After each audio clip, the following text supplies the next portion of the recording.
오늘 예배 오신 여러분들을 주님의 이름으로 환영합니다.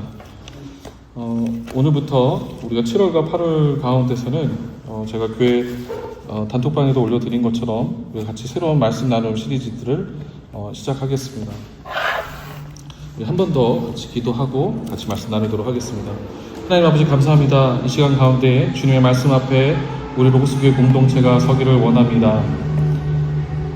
주의 말씀으로 이 시간 가운데 우리가 다시 세워지고 주의 말씀으로 변화될 수 있는 시간 될 수 있도록 도와주시옵소서. 하나님 또 이 자리에 나올 때 하나님 우리 형제들과 또 하나님의 나라를 위해서 우리가 같이 우리의 마음을 모아서 왔습니다. 하나님 이 물질이 하나님의 나라 가운데 귀하게 쓰일 수 있도록 또 사람들을 살리고 변화시키는 데 쓰일 수 있도록 주님 인도하시고 함께하여 주시옵소서.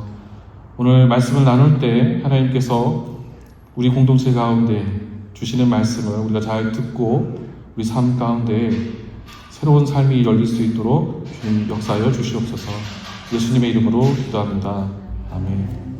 오늘 믿음이란 무엇인가, 믿음의 정의와 본질에 대해서 함께 말씀 나누도록 하겠습니다. 지난 우리 전교인 리트릿에서 우리가 이 믿음이 우리의 믿음, 우리의 기독신앙이 세상의 기준에서는 이해할 수 없다라고 말씀드렸습니다.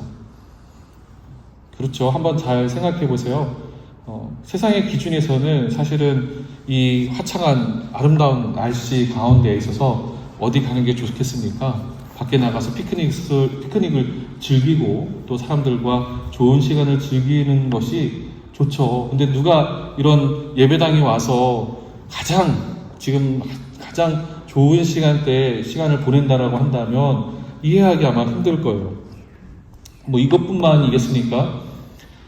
교회 와서 예배도 드리지만 또 성도들과 함께 교제도 하죠. 교제도 하지만 봉사도 하고 또 서로를 돌보고 그리고 값없이 서로들을 위로하고 격려하는 것들이 세상의 기준에서는 좀 이해하기 어려운 일들이 있어요. 그것을 우리가 지난주 약함이 강함입니다 라는 주제로 우리가 함께 생각을 해봤습니다. 한 번 더 지난주 나눴던 우리 수련회 가운데 있었던 말씀을 요약해서 보자고 한다면 기독신앙은 약해지는데 강해집니다.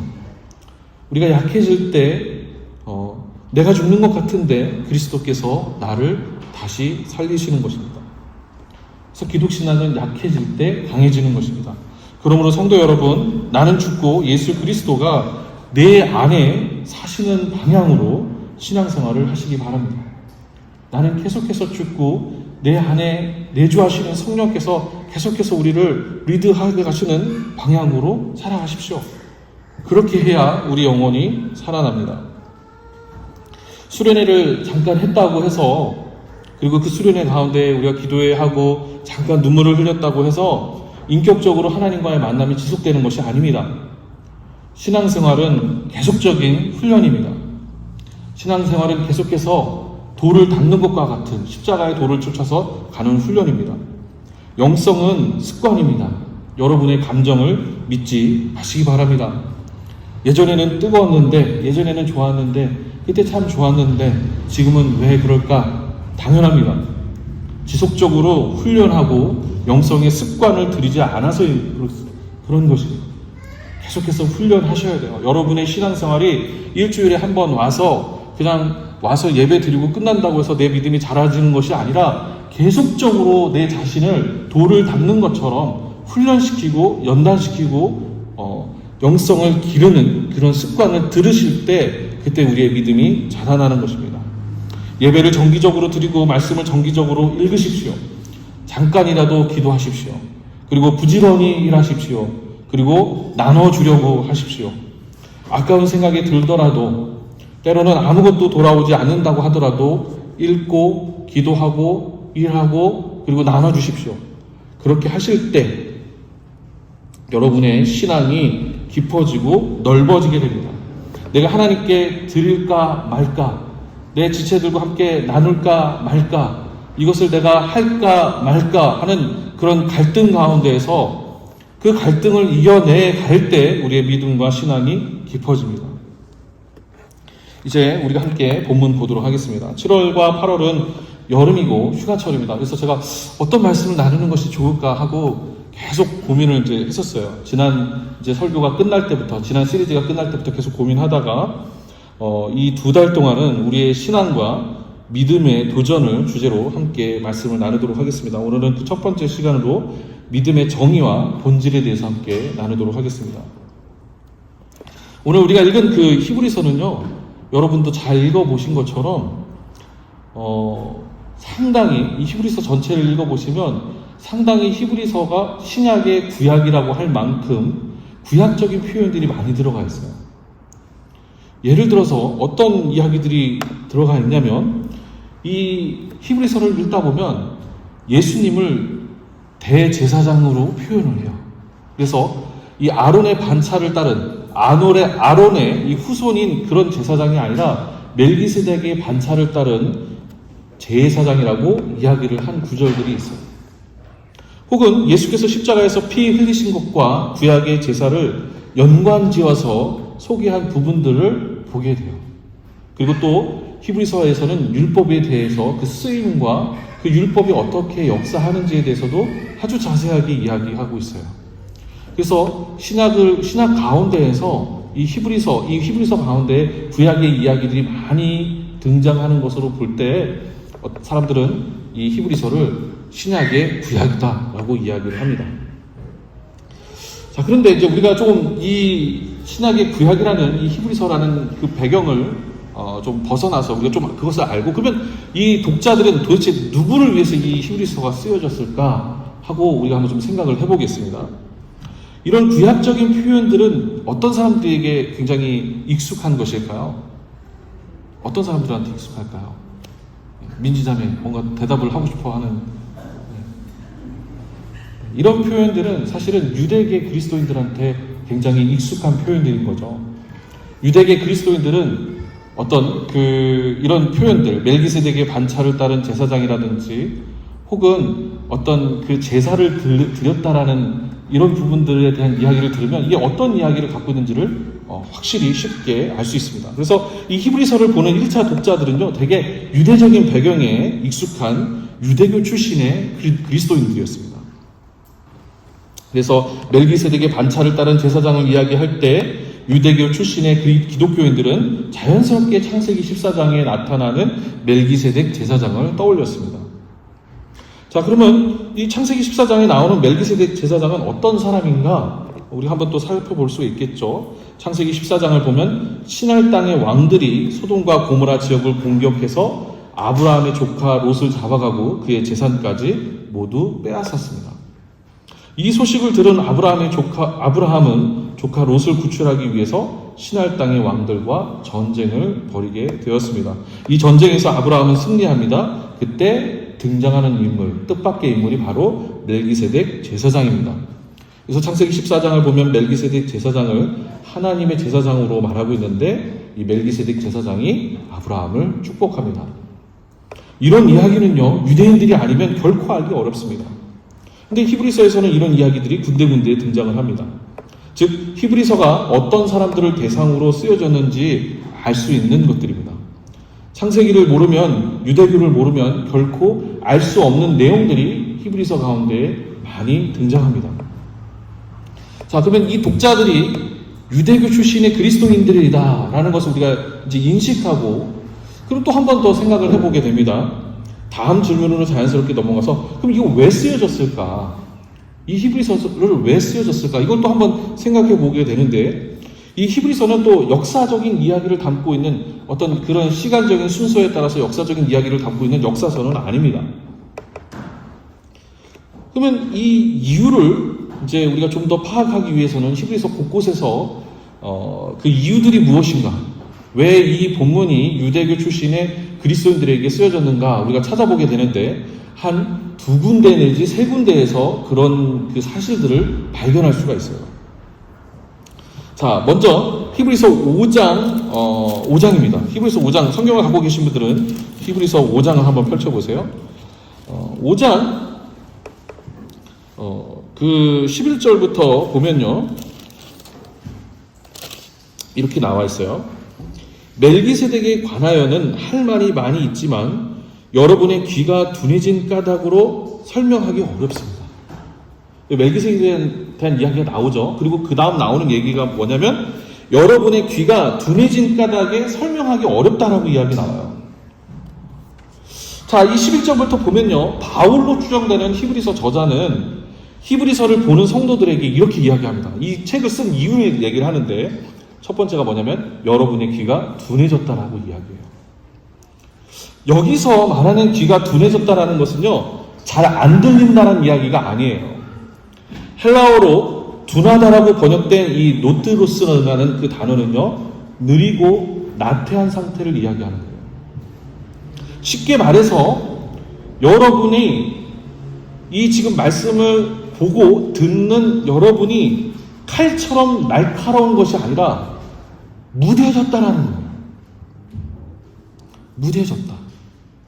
원래는 그리스도인들이 하나님의 역사하신 그 성령이 그 안에 들어와서 민감하게 하나님의 일하심 가운데서 반응해야 되는데, 하나님의 일하심을 우리 삶 가운데 나타나고 드러내야 되는데, 이 지금 바울이 히브리서를 보고 있는 첫 번째 독자들에게 편지를 쓸 때 여러분이 귀가 둔해져서 나태해지고 느슨해졌다라고 이야기를 하고 있습니다.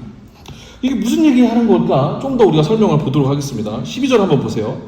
자, 히브리서 5장 12절을 보면요, 이렇게 나와 있어요. 시간으로 보면 여러분은 이미 교사가 되었어야 할 터인데 다시금 하나님의 말씀의 초보적 원리를 남들에게서 배워야 할 처지에 놓여 있습니다. 여러분은 단단한 음식물이 아니라 젖을 필요로 하는 사람이 되었습니다 라고 되어 있어요.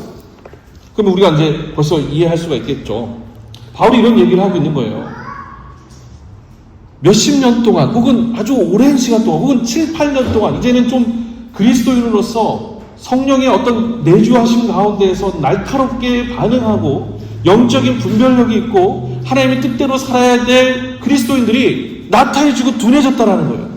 그래서 시간으로 보면 이미 교사가 되어 있어야 되는데, 시간을 보면 말씀을 가르치고 하나님의 뜻을 분별할 수 있는 사람들이 되어야 되는데 지금 어떻게 됐다라는 거예요? 여러분, 어떻게 됐다라는 거죠? 다시 배워야 될 때가 됐다라는 거예요. 밥을 먹어야 되는데 밥도 먹고 고기도 먹고 이 밥에다가 상추를 싸가지고 거기다 고기 넣고 해서 와그작 아주 단단한 것들을 먹어야 될 사람들이 엄마 젖을 먹는 것처럼 지금 영적으로 어린 양이 되었다는 것을 지금 바울은 얘기하고 있는 거예요. 누구에게? 이 히브리서를 보는 독자들에게. 왜 이 성경을 썼는가? 지금 이러한 이유 때문에 여러분들의 영적인 상황이 나태하고 느슨하게 되었다. 여러분이 어떤 영적인 분별력도 하지 못하게 되었다. 여러분이 아무것도 하지 못하는 어린아이처럼 되었다라고 이야기하고 있는 거예요. 원어적인 표현들을 감안해서 본문을 살펴보면요, 5장 11절부터 쭉 본문들을 살펴보면 이 1차 독자들인 성도들은요, 처음부터 둔해고 느슨했던 게 아니에요. 이 원어적인 사연을 보면요, 처음부터 그랬던 것이 아니라 어느 순간 이 표현을 사용하고 있어요. 그러니까 어떤 순간, 무슨 일인지 모르겠지만 어떤 기점을 말미암아서 이 사람들이 지금 느슨해지고 나태해졌다는 거예요. 영적으로 분별력이 없게 되었다는 거예요. 하나님의 뜻이 무엇인지 분별하지 못하고 하나님 뜻대로 살아가지 못하고 있게 되었다는 것을 이야기하고 있는 거예요. 그래서 6장 3절을 보면요, 히브리서 6장 3절을 보면 이런 얘기를 하고 있죠. 6장 2절부터 보세요.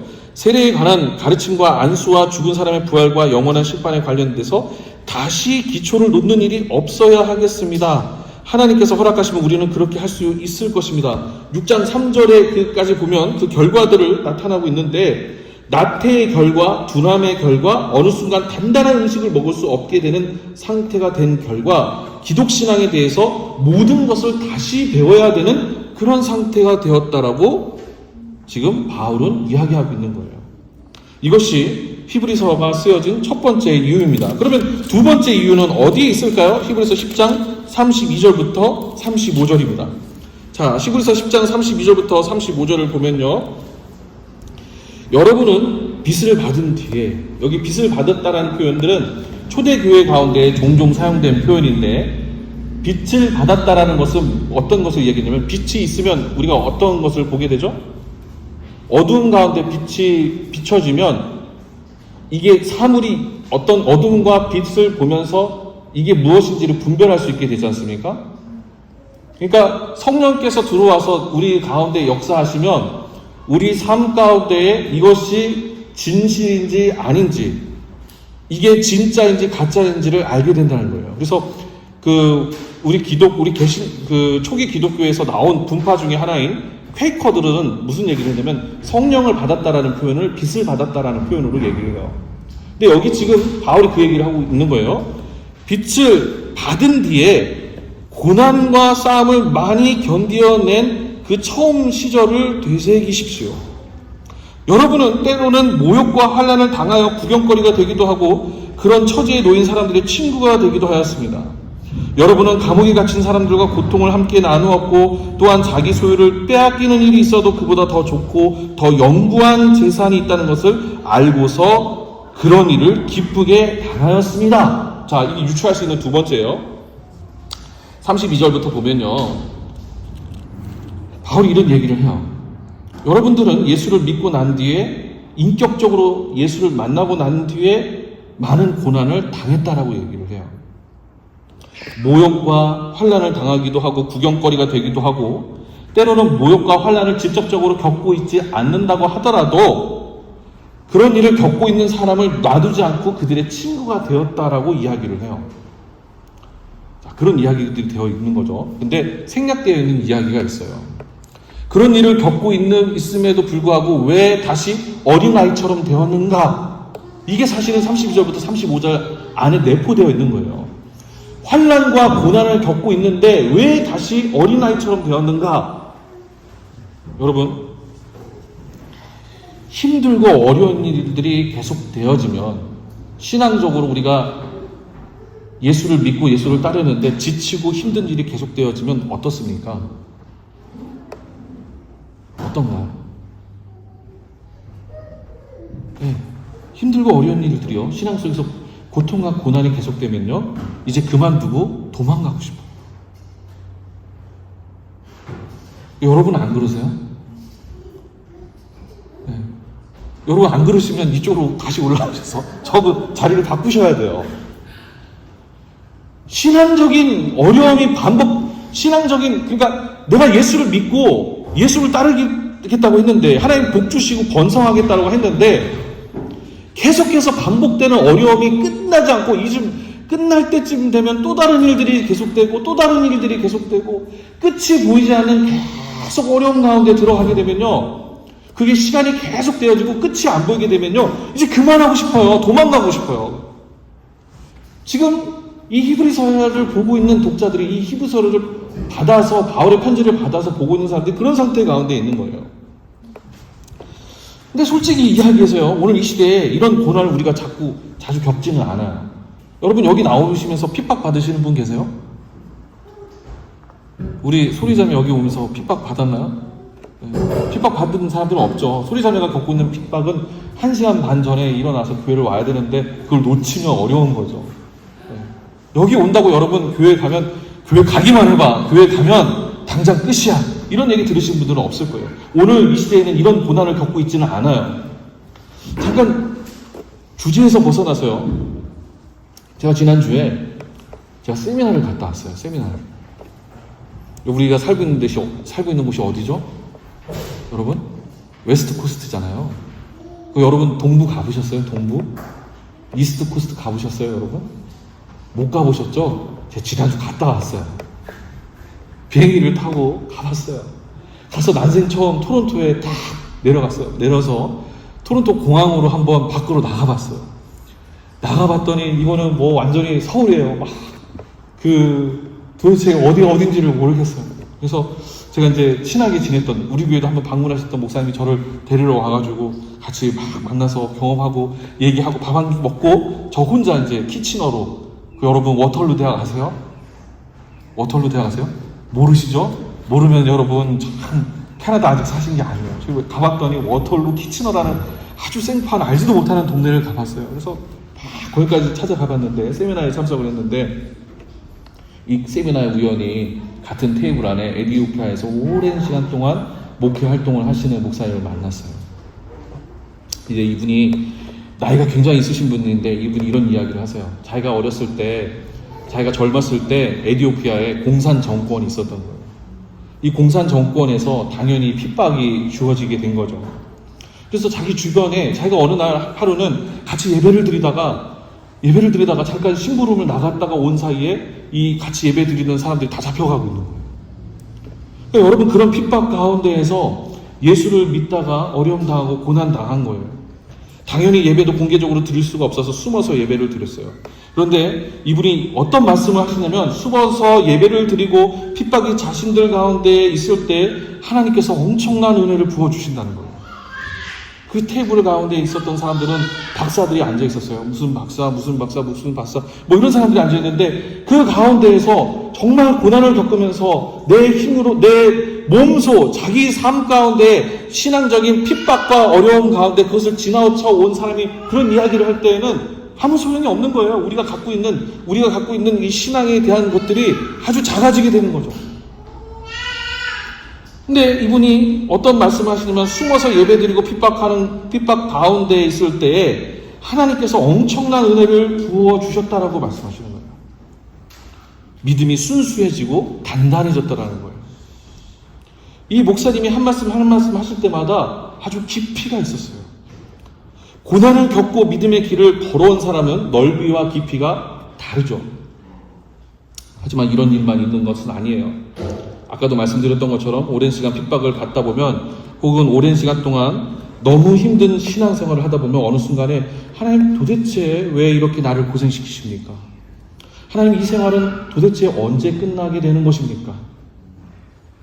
그때 하나님께서 2025년 12월 30일까지 고생하고 2026년 1월 1일부터 너에게 평안을 주겠다라고 말씀하시면 우리가 희망이라도 있는데, 하나님께서 주시는 고난과 시련은 그런 것이 아닌 거죠. 앞서 말한 에티오피아의 그 목사님도 수십 년 동안 그 핍박을 받았어요. 지금에서야 그 당시 이야기를 하며 하나님의 일하심을 이야기하지만, 한창 진행 중일 때에는 너무 힘들고 점점 더 믿음이 약해집니다. 하나님을 향한 신뢰가 사라져가는 거예요. 오늘 본문은요, 바로 그런 상황 가운데 쓰여진 본문입니다. 어느 순간 신앙생활이 나태해진 상황, 그래서 처음부터 다시 시작해야 되는 상황, 단단한 음식을 먹으면서 신앙생활의 기쁨을 음미하고 나눠줘야 되는 것이 아니라 갓난아기가 되어버린 상태. 초대교회의 교인들, 이 히브리서를 보고 있는 첫 번째 독자들의 상황이 그런 상태가 되어버린 거예요. 처음에는 그 안에 성령께서 내주하시면서 기쁨이 있었어요. 처음에는 그 가운데서 고난을 겪고 어려움을 겪어도 그 가운데 기쁨이 있었고, 어떻게 하면 하나님의 뜻대로 살아갈까 하라는 그 성령의 내주하심과 역사하심이 그들 가운데 있었는데, 고난의 시간이 길어지다 보니까, 시련의 시간이 길어지다 보니까, 그 끝이 보이지 않는 가운데 있다 보니까 어느새 나태해져 가는 거예요. 점점 영적인 분별력이 둔해져 가는 거예요. 점점 익숙하고 편한 것, 점점 신앙적인 훈련에 나서지 않게 되는 거예요. 너무 오랫동안 이어지는 고통과 어려움으로 인해서 낙심해서 더 이상 아무것도 하고 싶지 않은 상태, 바로 이런 상태에 놓인 교우들을 위해서 이 히브리서가 쓰여진 거예요. 자, 세 번째 히브리서가 쓰여진 이유는, 히브리서를 받아보는 첫 번째 교인들이 어떤 이야기를 하고 있냐면, 히브리서 10장 1절부터 18절을 보면 이렇게 이야기해요. 이 1절부터 18절을 보면요, 유대 제사의 유익과 그 한계를 이야기를 해요. 근데 지금 제가 그런 이야기를 하면 여러분 막 갑자기 더 졸리시겠죠? 간단히 제가 줄여서 얘기를 할게요. 사람이 힘들고 어려운 일이 계속되잖아요. 그러면 어떤 일들을 추억하게 되냐면 옛날을 추억하게 돼요. 옛날이 좋았어. 옛날이 좋았어. 잘 한번 생각해 보세요. 제가 지난주 우리 그 밤에 좀 이렇게 나눴을 때 어느 집사님이 저한테 그런 얘기를 하셨어요. 옛날이 좋았어요. 근데 어느새 제 아내하고 저도 얘기할 때 옛날이 좋았어. 참 그때가 좋았던 것 같아. 혹은 여기 모여있는 분들 중에서 그 옛날을 추억하시면서 떠오르지 않습니까?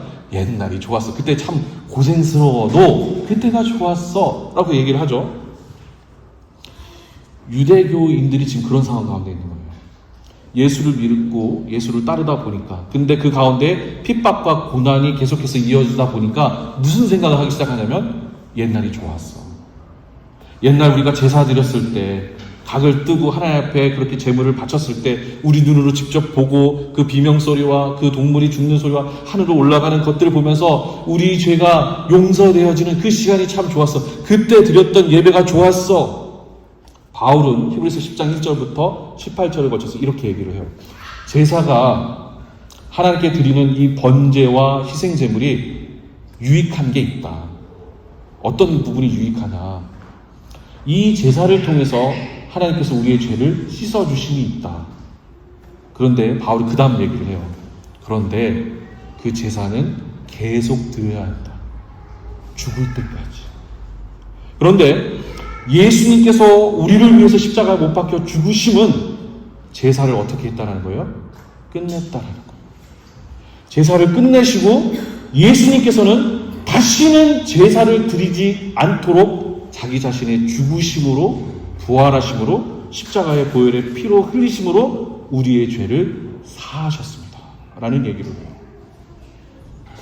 그러므로 히브리서 저자는 이렇게 얘기를 하는 거예요. 여러분, 율법으로 돌아가시겠습니까? 아니면 예수를 믿는 삶으로 돌아가시겠습니까?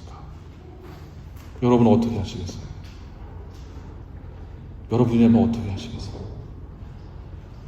답은 나왔죠, 여러분. 예수 그리스도를 믿음으로 말미암아 다시는 제사를 드릴 필요가 없는 쪽을 선택을 하셔야죠. 여러분, 저와 함께 매주 소, 양, 비둘기 잡고 싶으세요? 나와서 여기 안수 집사님 장로님 잡으세요. 가면 뜨고 막 이러고 싶으세요? 그럴 이유가 없어요. 예수님께서 십자가에 못 박혀 죽으심으로 모든 죄를 사하셨어요. 그게 복음의 능력이에요. 복음이 이야기하고 있는 메시지예요. 근데 왜 다시 옛날로 돌아갑니까? 왜 돌아가요? 힘들고 어려우니까. 끝이 나지 않는 것 같으니까. 여러분, 그러니까 바울이 이렇게 얘기하고 있는 거예요. 여러분, 돌아가려고 하지 마십시오. 여러분 신앙 안에서, 예수 그리스도 믿음 안에서 한 걸음 한 걸음씩 더 나아가십시오. 그 얘기를 하고 있는 거예요. 제사는 더 이상 필요 없다라고 이야기를 합니다. 마찬가지입니다. 우리가 신앙생활을 하다가 한계에 부딪히거나 어려운 시간이 오랫동안 계속되면 우리는 당연히 옛날을 회상합니다. 그러나 예수 그리스도 안에서, 예수 그리스도를 우리의 구세주로 고백하는 기준 안에서 우리의 신앙생활은 계속해서 한 걸음씩 나가야 돼요. 옛 시절은 돌아오지 않습니다. 우리가 걷는 이 길이 첫 걸음이고 우리가 걸어가는 길이 이제 길을 내면서 가는 길이에요. 신앙생활은 그렇게 하는 거예요. 어느 누구도 가보지 않았던 길을 걸어가 보는 거예요. 두려워하지 마시기 바랍니다. 히브리서의 첫 번째 이 본문을 받아보고 있는 독자들도 그랬습니다. 우리도 똑같습니다. 그들도 과거를 회상하고 두려워서 율법으로 돌아가자고 이야기를 한 것입니다. 어떻습니까? 여러분 어디에 해당하십니까? 우리 역시 히브리서 독자들과 비슷한 상황 아닙니까? 이제 전체적인 상황을 고려해서 한번 말씀을 나눠보도록 하겠습니다. 요즘 교회들을 둘러보면 어떻습니까? 목회자들도 교회들도 제가 느끼기에는 이게 저한테 하는 얘기예요. 오해하지 마세요. 목회자들도 교우들도 요새 물렁거려요. 많은 목회자들이 목회를 포기하고 교회를 떠나갑니다. 조금만 힘들고 어려운 상황에 목회를 내려놓습니다. 한 교회에서 오랫동안 목회를 하는 목회자를 손꼽아 뽑기 어렵습니다. 틈만 나면 다들 어떤 생각을 하고 있냐면 더 좋은 곳으로, 좀 더 많은 성도가 있는 곳으로 옮길까 하고 고민합니다.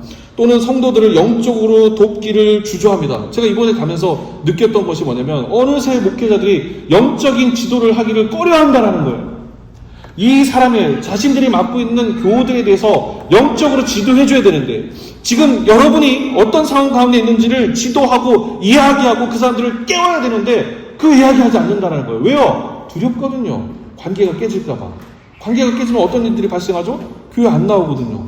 한 사람 지금 동세현 자매한테 너 그렇게 신앙생활하면 안 돼? 똑바로 해? 이렇게 얘기하면 어떻겠어요? 아멘 할렐루야 정말 똑바로 하겠습니다 라고 하는 것이 아니라 이제 더 이상 갈 교회가 없구나. 갈 교회가 빨리 프린스 조지로 가가지고 교회로 옮겨야지.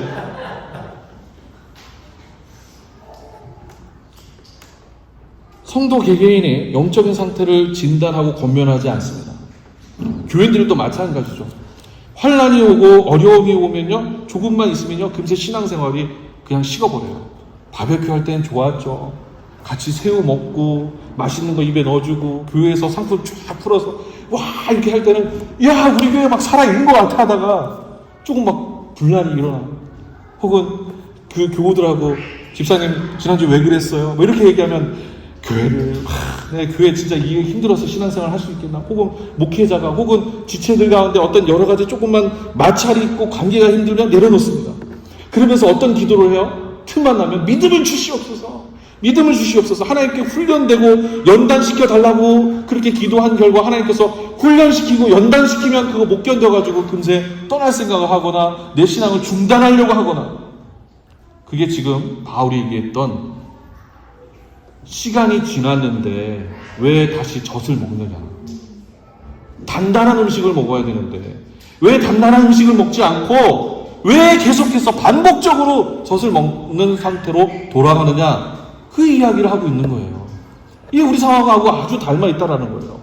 환난은 인내를, 인내는 연단을, 연단은 소망을 낳는 신앙이 사라졌어요. 아무도 환난을 받으려고 하지 않아요. 아무도 연단 받으려고 하지 않아요. 아무도 고난을 통해서 소망을 갖는 기독신앙 가운데에서 오는 것들을 가지려고 하지 않아요. 다시 히브리서 본문으로 돌아가서 여러분 이대로 멈추면요 안 됩니다. 계속해서 훈련되어지지 않으면 처음으로 돌아가 버립니다. 그래서 제가 키치노에서 이제 있으면서 아침에 이제 9시에 가면 예배가 시작이 되고 아침 9시부터 저녁 9시까지 세미나하고 기도하고 세미나하고 기도하고 예배 드리고, 아주 이게 한인교회에서 하는 세미나는요 그래도 재미나는 게 있어요. 가서 가끔씩 달라스 포트워스에 갔었을 때는 여러분 미국에서 먹는 팥빙수는요 캐나다에서 먹는 팥빙수하고는 비교할 수가 없어요. 2배가 더 커요. 거기서 감자탕을 먹었는데 막 눈이 떠지고 이게 한국의 맛이다 이렇게 느껴져요. 근데 한인 교회는 그런 낭만이라도 있는데 캐네디언 교회는 그게 없어요. 그냥 아침 9시부터 저녁 9시까지 영어로 하는 세미나 듣고 돌아오면 어디를 가서 뭘 사 먹으려고 해도 그런 걸 사 먹을 곳이 없는 어떤 이상한 곳에다 가둬놓고 나갈 데가 없어요. 차도 없기 때문에. 그러면 제가 밤마다 뭐 하겠어요? 그냥 시편 보다가 성경 보고 있는 거예요. 아유 우리 교회 어떻게 해야 되나. 근데 주중에 봤던 시편 51편을 주중에 계속 묵상했는데 시편 51편에 이런 내용이 담겨져 있어요. 시편 51편에 어떤 내용이냐면, 다윗이 우리아의 아내 밧세바를 범하고 난 뒤에 나단 선지자가 와서 경고해요. 그 이야기를 듣고 다윗이 그 마음 가운데 가슴을 뜯으면서 회개하는 내용을 담고 있는 것이 시편 51편이에요. 그런데 시편 51편의 배경이 되는 사무엘하 11장을 보면요 다윗이 왜 그런 상태가 되었는지를 이야기하는 구절이 있어요. 그래서 이 사무엘하 11장 1절을 보면요 이렇게 얘기를 해요. 다윗이 우리아의 아내 밧세바를 탐낸 이유를 뭐라고 말하고 있냐면요, 전쟁이 났는데 다윗이 전쟁에 참여하는 것이 아니라 장군들을 보내놓고 멈춰섰다라고 이야기하고 있어요. 다윗의 평생을 생각해보면요 다윗은 단 한 번도 평안한 날을 이룬 사람이 없어요. 우리가 시편 23편을 보면 여호와는 나의 목자시니 내가 부족함이 없으리로다. 그가 푸른 초장으로 나를 인도하시면서 쉴만한 물가로 인도하시는도다. 사막의 음침한 골짜기 뭐였죠? 그 다음에 뭐였죠 여러분? 네? 내가 죽음에 큰일 났네요 여러분.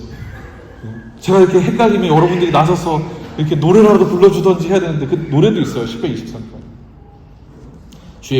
주의 지팡이와 막대기가 나를 안위하시나이다. 그 차 있잖아요 여러분. 우리 그래서 다윗을 생각하면 항상 그런 혜택을 누리고 저 푸른 초장 위에 그림 같은 집을 짓고 주님과 함께 그렇게 삶을 살 거라고 생각했는데 다윗 한 번도 그런 적이 없어요. 그런데 딱 한 번 11장 사무엘하 11장 1절에서 다윗이 전쟁 가운데에서 멈춰서서 왕궁에 머물러가지고 잠자다가 왕궁 위에 올라가가지고 옥상을 거닐다가 우리아의 아내 밧세바를 보게 된 거예요. 여기서 중요한 구절이 뭐냐면 다윗이 멈춰섰다라는 거예요.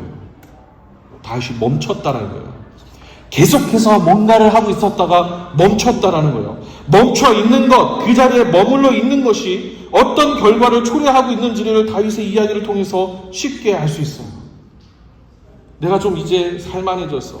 이제 큰 위기가 겪었어. 이제 좀 괜찮아졌어. 멈추잖아요? 그럼 그때 다윗과 같은 어려움이 즉시 찾아올 수 있는 거예요. 그럼 여러분 어떻게 해야 되는 겁니까? 믿음을 키워야 되는 거예요. 믿음을 훈련해야 하는 거예요. 히브리서 11장 1절을 보면요. 이 히브리서 11장 1절을 굉장히 오해하기 쉽습니다. 믿음은 바라는 것들의 확신이요 보이지 않는 것의 증거입니다라고 얘기하는 본문들은요, 이 본문은요 딱 보고 그냥 그대로 문자적으로 해석하면요 오해하기가 굉장히 쉬워요. 근데 원어를 생각해서 다시 본문을 풀어보면 이런 내용이 아니에요. 우리가 보통 이 11장 1절을 읽고 믿음은 바라는 것들의 실상이요 보이지 않는 것들의 증거다라고 했으니까 내가 뭔가를 바라고 원하고 그것이 이루어질 거다라고 믿으면 하나님께서 부어주실 것이다라고 생각하는데 그 완전히 본문을 잘못 이야기하고 있는 거예요. 믿음은 무엇일까요? 믿음은 내가 간절히 바라고 원하는 것이 이루어지는 것이 믿음이 아닙니다. 1절이 바라는 것의 확신, 보이지 않는 것들의 증거라고 되어 있기 때문에 자연스럽게 문자 그대로 내가 생각되어지는 그대로 믿음을 그렇게 이야기하고 있지만 사실은 그 밑에 나오는 사례들을 통해서 1절을 다시 설명하고 있다는 것을 우리가 봐야 돼요. 그래서 4절부터 8절을 보면요, 믿음의 사람들이라고 하는 사람들이 나와요. 아벨, 에녹, 노아, 아브라함. 바울은 이 사람들의 이야기를 쭉 이야기하면서 공통적으로 하는 이야기가 있어요. 이 아벨, 에녹, 노아, 아브라함 이 네 명의 공통적으로 한 사람들의 이야기가 있는데 이 공통적으로 되어지는 이야기가 있는데 이 사람들을 쭉 보면요, 이 사람들은요 한결같다라는 거예요. 한결같다. 먼저 아벨을 한번 생각해 보시기 바랍니다. 창세기를 보면요 아주 짧게 아벨 이야기가 나와요. 아벨에 대해서 여러분 아세요? 모르시잖아요. 저도 잘 몰라요. 아벨 이야기는 원체 없어요, 별로. 근데 오히려 이 아벨의 이야기보다 누구의 이야기가 더 기냐면 가인의 이야기가 더 길어요. 그러면 우리는 가인의 이야기가 더 기니까 아벨의 이야기를 그냥 간과하고 넘어가 버리거든요. 근데 그렇게 본문을 보는 게 아니라 우리가 조금 더 풍성하게 본문을 보면 가인과 아벨을 대조하면서 상상력을 가질 필요가 있어요. 뭐 더 이야기하면 길기 때문에 그냥 각설하고 이야기를 하자면 가인의 이야기보다 아벨의 이야기가 아주 짧은데도 히브리서가 아벨을 믿음의 사례로 이야기한 것은 제 묵상 가운데서는 이렇게 봤어요. 아벨은요 하나님을 믿었지만 하나님을 누리지 못했어요. 잘 생각해 보세요. 아벨은 하나님을 믿었어요. 그럼 우리는 기대 가운데 있잖아요. 하나님 누려야 되잖아요. 하나님 주시는 복을 풍성히 누려야 되잖아요. 아벨은 그 얘기가 하나도 없어요. 그런데 그 사람을 믿음의 선배다, 믿음의 조상이다라고 바울은 이야기하고 있어요. 그럼 그게 뭘까? 아무것도 누리지 못한 사람이에요. 하나님으로부터 아무것도 얻지 못한 사람이에요. 오히려 하나님을 믿다가 형제로부터 억울한 죽임을 당한 사람이에요. 하나님께서는 그게 믿음이라고 이야기하신 거예요. 믿음에 대한 이야기가 반전이라는 얘기예요. 여러분, 우리 교회 다음 주부터 다음 주에 오시면요, BC주 로또 번호 제가 알려드리겠습니다. 그리고 여기 당첨이 됐다고 생각하세요. 사람들이 어떻게 될까요? 물밀듯이 몰려올 거예요. 로고스 교회를 가면 목사가 영업해가지고 당첨 번호를 알려주는데 그곳에 가면 그러면 막 사람들이 몰려오죠. 여러분이 안 가시겠어요? 저는 가겠어요. 다른 교회에서 그 한다면 저는 가겠어요. 믿음을 뭐라고 이야기하고 있냐면 아무것도 얻어지는 것이 없는 것. 그럼에도 불구하고 믿는 것, 그것이 믿음이라고 이야기하고 있는 거예요. 두 번째 사례 보세요. 에녹이에요. 에녹은요 신실했다라고 나와요. 근데 에녹에 대한 이야기는요 어디를 봐도 나와 있지 않아요.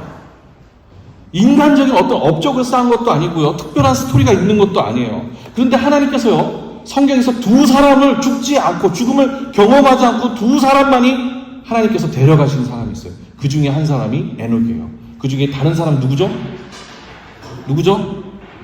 엘리야. 근데 엘리야 이야기는 우리가 알죠. 근데 우리 같으면 누구를 믿음의 사람으로 이야기하겠어요? 엘리야를 이야기해야 되잖아요. 엘리야가 바알의 선지자들하고 싸워가지고 어떻게 했어요? 700명 하고 막 그런 일을 겪었을 때 그 사람 진짜 믿음의 사람으로 보이잖아요. 그 사람 이야기를 빼고 에녹의 이야기를 넣었다라는 거예요. 가인의 이야기와 에녹의 이야기에 공통점이 있어요. 특별한 일은 겪지 않았어요. 하나님께서 놀랍게 그 사람 가운데 부어주시는 것이 있지도 않았어요. 그런데 하나님을 믿고 신뢰했다는 거예요. 그게 믿음이라는 거예요. 하나님을 믿음. 아무것도 주어주지 않아도 하나님을 끝까지 믿은 것이 믿음이라는 거예요. 두 이야기에 공통점이 있어요. 이것들을 놓고 봤었을 때, 똑같이 가인이나 그 다음에 에녹이나 똑같죠. 평범한 사람들이었지만 그 사람들이 하나님을 향한 그 믿음만큼은 엘리야 이상의 믿음을 갖고 있었기 때문에 지금 이야기하고 있는 거예요. 인간적으로 볼 때는 평범한 삶입니다. 그러나 하나님을 향한 믿음은 엘리야보다 결코 뒤처지지 않았기 때문에 이 사람들을 믿음의 사람들이라고 이야기한 거죠. 자, 이제 노아가 어떻습니까? 우리가 노아 방주만 우리가 생각하지만 우리가 좀 더 생각해 봤을 때 방주를 지을 때 사람들은 노아를 어떻게 했나요? 조롱했어요. 본문을 보면요, 주변에 있는 사람들, 가족들을 제외하고는 다 사람들이 떠났어요. 어쩌면 노아의 형제와 자매들도 떠났을지도 몰라요. 직계 가족을 빼놓고서는요, 모두가 다 노아를 떠났어요. 즉, 이 이야기들을 통해서 알 수 있는 것은 무엇이냐면 믿음이 무엇인가를 얻어지고 발에서 얻어지는 것이 아니라는 거예요. 믿음이 있다라는 것, 믿음이 자란다는 것은 내가 기도했을 때 하나님께 응답받은 것들을 통해서 생겨나고 만들어지는 것이 믿음이 아니라는 거예요. 믿음은 그런 거 없어도 내 삶이 여전히 거꾸러지고 있는 가운데 있다고 하더라도 하나님을 신뢰하는 것, 그것이 믿음이라는 것을 이야기하고 있는 거예요. 믿음은요, 하나님을 향한 충성이고 영어로 표현하자면 로열티예요. 내 삶에 하나님께서 아무 일도 안 하셔도, 나를 부하게 하지 않으시고 나를 높이지 않으셔도 나는 하나님께 충성합니다. 그게 믿음인 것입니다. 마지막으로 아브라함입니다. 믿음의 조상 아브라함을 토대로 한번 생각해 봅시다. 히브리서가 아브라함을 통해서 오늘 이 시대의 믿음을 강구하는 우리에게 말하고자 하는 것은 어떤 것이냐면, 믿음은 하나님을 신뢰하며 어디로 갈지 모르지만 떠나는 것이라고 말합니다. 떠난다는 것, 그것은 어떤 것을 의미하고 있는가? 창세기에서 얘기하고 있는 내 본토 친척과 아비 집을 떠나서 내가 지시할 땅으로 가라 라고 하셨던 그 말씀의 의미는 어떤 것이냐면, 내가 익숙한 곳, 내 홈그라운드, 내가 탄탄하게 토대를 쌓아 놓은 곳, 그곳을 떠난다는 것을 의미하는 거예요. 그러니까 그게 사실은 어떤 사람들이죠? 여기 한국에서 여기서 태어나지 않은 분들이 90% 이상이잖아요. 여기서 태어난 우리 어린 친구들 5명을 제외하고는 다 사실은 어디서 온 사람들이에요? 본토 친척과 아버지 집이 있었잖아요. 여러분, 부천에서 오신 분들 그렇지 않습니까?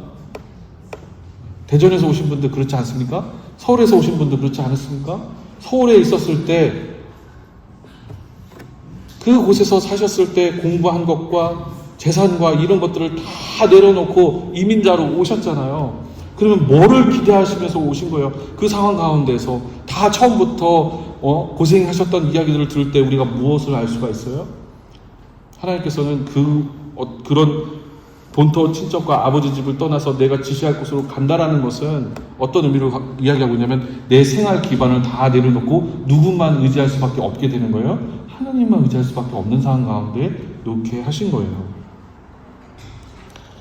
아브라함이 아무것도 할 수 없는, 자신의 어떤 아버지나 자신의 그 가문에서 주어지는 것을 기대할 수 없는 그런 상태로 놓게 했었을 때 하나님께서는 그 아브라함을 축복하셨어요. 하나님을 믿는 믿음은 그렇게 하나님 없이도 내가 살 수 있는 기반을 떠날 때 하나님을 향한 믿음이 자라나는 거예요. 다시 한번 반복해야 됩니다. 믿음은 언제 자라나냐면 내 기반을 떠나서 하나님만을 의지할 수밖에 없을 때 믿음이 자라요. 그렇죠, 소리? 예. 믿고 의지할 수 있는 것을 떠나서 하나님밖에 의지할 수밖에 없을 때 하나님께서 우리를 자라나게 하신다는 거죠. 이제 믿음에 대해서 결론을 내어보겠습니다. 대학생 시절에 중보기도 중에 어느 친구가 믿음에 대해서 이야기하면서 간절한 마음을 갖고 하나님께 기도할 때 하나님께서 응답하신다는 것을 믿는 것, 그것이 믿음이라고 이야기했어요. 아마 우리의 믿음에 대한 인식은 이와 크게 다르지 않을 거예요. 그러나 믿음은 그런 게 아니에요. 아주 간절하게 간장이 끊어질 정도로 기도했지만 하나님이 응답 안 하실 때가 있어요. 여러분, 그 경험이 여러분 가운데 있으시기를 주의 이름으로 축원합니다.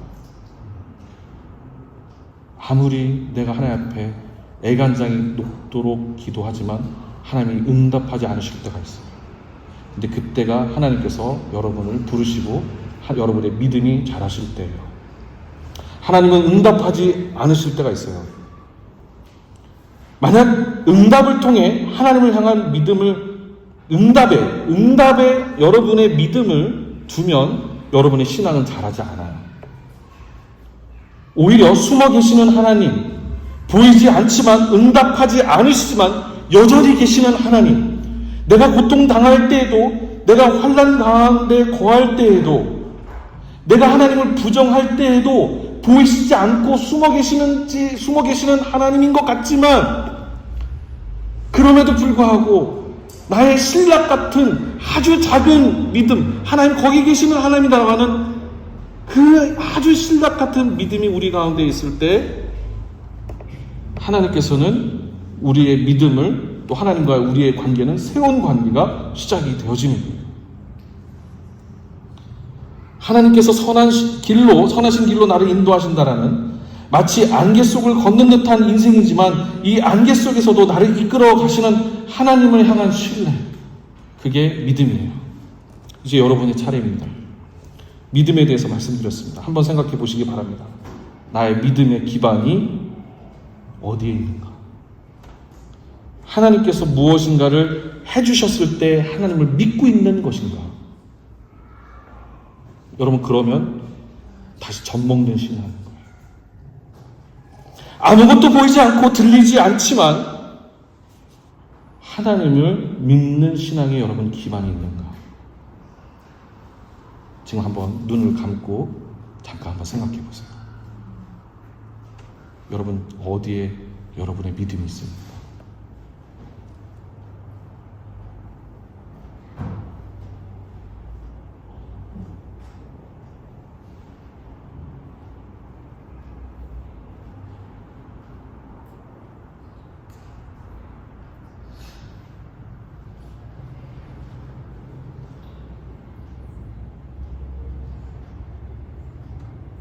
역설적이게도 아무것도 보이지 않고 들리지 않지만 하나님을 믿을 때, 그때 비로소 보이고 들리게 돼요.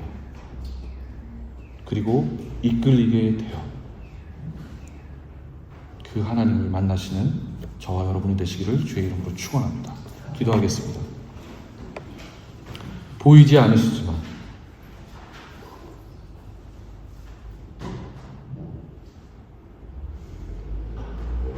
내 기도에 응답하시지도 않을 때도 있지만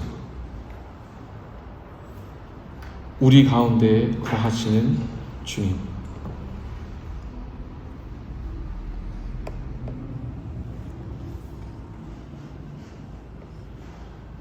하나님은 사람이 아니시니 하나님을 신뢰하고 믿으라고 했던 그 예수님의 말씀대로 우리의 믿음이, 우리의 신앙이 자라게 하여 주시옵소서. 지금도 고통 가운데에서 하나님 어디에 계십니까? 하나님, 내게 한 말씀만 하소서. 내 믿음이 자라기를 원합니다. 주님, 왜 나를 방관하십니까? 왜 나를 그냥 놔둬 주십니까? 라고 묻고 있는 지체가 있다면 오늘 말씀 가운데서 답을 찾을 수 있게 역사하여 주시옵소서. 지금은 전능하신 하나님의 은혜와 우리 주 예수 그리스도의 사랑과 성령의 감동 감화 충만하시니 답을 찾기를 원하고 그 가운데서 신앙이 자라기를 원하고 하나님을 만나기를 원하는 로고스 공동체 각 사람이 함께 하시기를 간절히 축원하옵나이다. 아멘.